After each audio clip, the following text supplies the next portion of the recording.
अस्सलाम वालेकुम, मेरा नाम डॉक्टर नुमान अहमद है। मैं एक कंसल्टेंट साइकियाट्रिस्ट हूँ और मैं लाहौर में बतौर माहिर नफ्सियात प्रैक्टिस करता हूँ। डिप्रेशन के टॉपिक को ही आगे बढ़ाते हुए आज मैं बात करूँगा डिप्रेशन की टाइप्स के बारे में। अमूमन क्लिनिक्स में दो तरह की डिप्रेशन की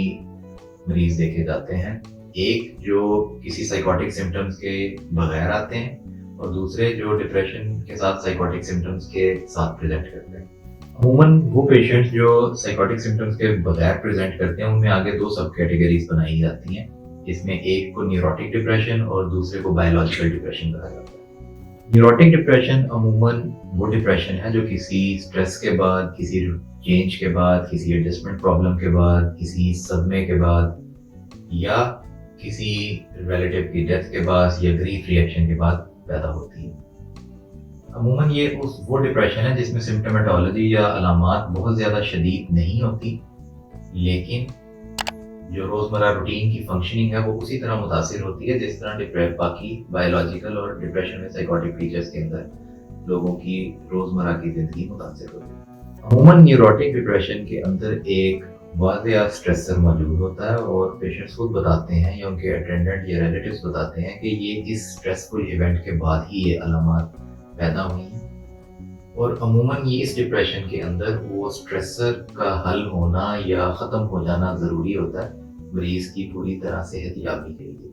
वरना अमूमन कुछ ना कुछ अलामात बाकी रह जाती हैं जिसकी वजह से बीमारी तवालत का शिकार हो जाती है। ये उस तरह की डिप्रेशन है जिसको अमूमन हम क्लिनिक्स में बताते हैं या पेशेंट्स को बताते हैं कि जो साइकोलॉजिकल मैनेजमेंट से बहुत हद तक बेहतर या ठीक हो जाती है और इसमें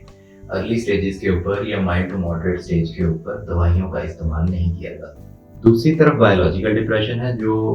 अमूमन जहन के अंदर न्यूरोकेमिकल्स की कमी की वजह से पैदा होती है। अमूमन जो न्यूरोकेमिकल जिसकी कमी होती है उसको सेरोटोनिन कहा जाता है, इसीलिए जो अद्वियात या एंटी डिप्रेसेंट दी जाती हैं वो इसी सेरोटोनिन को पूरा करके इस डिप्रेशन को ठीक करती हैं। अमूमन इस डिप्रेशन में या बायोलॉजिकल डिप्रेशन के अंदर किसी स्ट्रेसर का होना या ना होने से कोई फ़र्क नहीं पड़ता, क्योंकि जैसा कि मैंने पहले बताया ये वो डिप्रेशन है जो न्यूरोकेमिकल्स के इम्बैलेंस की वजह से होती है और इसके अंदर मेजॉरिटी ऑफ द टाइम्स अद्वियात का इस्तेमाल ज़रूरी होता है। दूसरी तरह की डिप्रेशन जिस तरह मैंने पहले बताया था कि वो डिप्रेशन विद साइकोटिक फीचर्स है।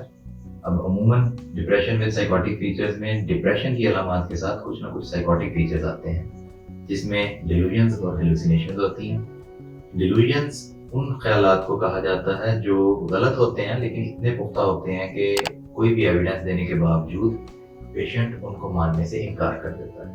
जबकि हेलुसिनेशंस उन अलामात को कहा जाता है जो किसी स्टिमुलस की मौजूदगी के बगैर इंसान के अंदर एहसासात पैदा होते हैं, यानी किसी के कुछ कहे बगैर कानों में इंसानी आवाज़ें आना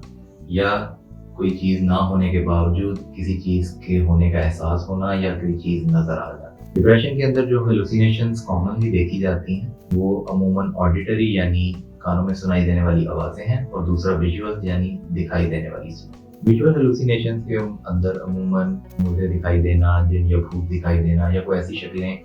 दिखाई देना जिनको देखकर जिन्नात का गुमान होता। दूसरी तरफ ऑडिटरी हेलुसिनेशंस के अंदर इस तरह की आवाज़ें सुनाई देना जैसे कोई आवाज़ें उनको बुरा भला कह रही हैं या उन पर इल्ज़ाम लगा रही हैं किसी चीज़ का, ये कॉमनली देखा जाता है। जबकि अगर डिल्यूजन्स की बात की जाए तो अमूमन डिल्यूजन्स दो तीन तरह के आते हैं।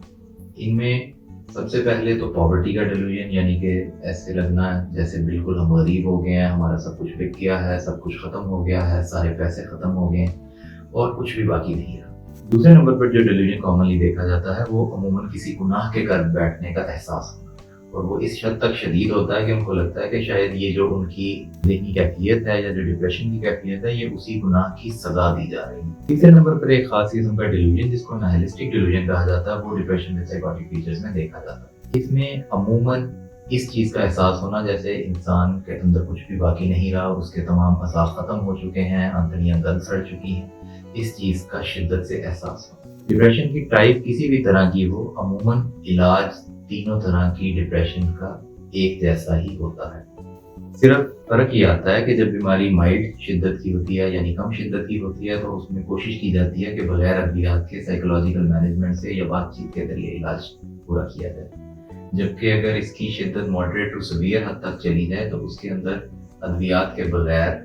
علامات میں بہتری آنا یا بیماری کا پوری طرح ٹھیک ہونا اس طرح سے پاسبل نہیں ہوتا، جس کی وجہ سے اینٹی ڈپریسنٹس جو کہ ذہن کے اندر سیروٹونن کے لیول کی کمی کو پورا کرتی ہیں وہ ادویات ساتھ دی جاتی ہیں۔